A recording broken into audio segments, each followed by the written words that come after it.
আগের দিনের মিনি ব্লগটা ঠিক যেখানে শেষ করেছিলাম আজকের ব্লগটা সেখান থেকেই স্টার্ট করলাম। ওটির জন্য একদম রেডি হয়ে রয়েছি। মনের মধ্যে একটু একটু টেনশন থাকলেও সাথে ছিল অনেকটা এক্সাইটমেন্ট। আর ভাবছিলাম একটা জার্নি শেষ হতে না হতেই আরেকটা জার্নিতে আমরা পা দিতে চলেছি। এরপর এই ওটি রুমের কিছু পিকচার তোমাদের সাথে শেয়ার করলাম, যেগুলো কিনা ডক্টরসরাই ক্লিক করে দিয়েছে। আর সেইভাবে সেদিনকের কোনো ক্লিপিংস আমার কাছে নেই, কারণ সার্জারির পরে রেস্ট নিয়েছিলাম।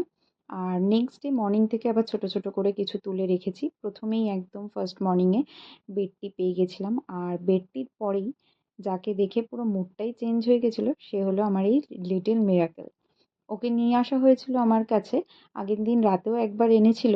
আর পরের দিন মর্নিংয়ে প্রথমেই ওকে দেখে যেটা হয়েছিল সেটা হচ্ছে একদম টেনশন, যত ব্যথা যন্ত্রণা সব কিছু যেন মুহূর্তের মধ্যেই ভ্যানিশ হয়ে গেছিলো।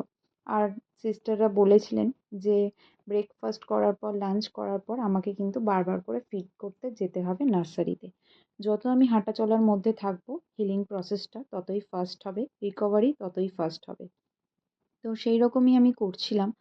আর এই তো সুন্দর খাবার দাবার পেয়ে গেছিলাম, লাঞ্চ থেকে ডিনার থেকে স্ন্যাক্স থেকে সবটাই তোমাদের সাথে শেয়ার করলাম।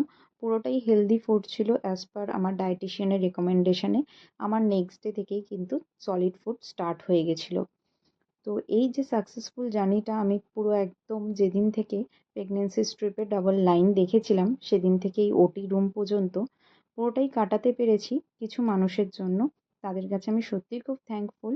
তারা তো আমার ইমিডিয়েট ফ্যামিলি মেম্বার, আর তাদের মধ্যে অন্যতম অবভিয়াসলি দেবজিৎ আমার হাজব্যান্ড। আর তার সাথে হচ্ছে ডক্টর প্রিয়া রয়। ওনার কাছে না গেলে জানতেই পারতাম না যে হেলথ বলতে শুধুমাত্র ফিজিক্যাল বা বডিটাকে বোঝায় না, মেন্টাল হেলথটাকেও কতটা স্ট্রং রাখতে হয়। আর এটা কোনো পেইনফুল জার্নি নয় বা কোনো ডিজিজও নয়। এই জার্নিটাকে খুব এনজয়মেন্টের সাথে সুন্দরভাবে কাটাতে হয়, তাহলেই যেন মনে হয় সময় কিভাবে গড়িয়ে চলে যাচ্ছে। আমারও সেইভাবেই চলে গেল। সত্যি ভীষণ ভালো ডক্টর। ওনার জন্য রেকমেন্ডেশন তো রইলই সবার কাছে।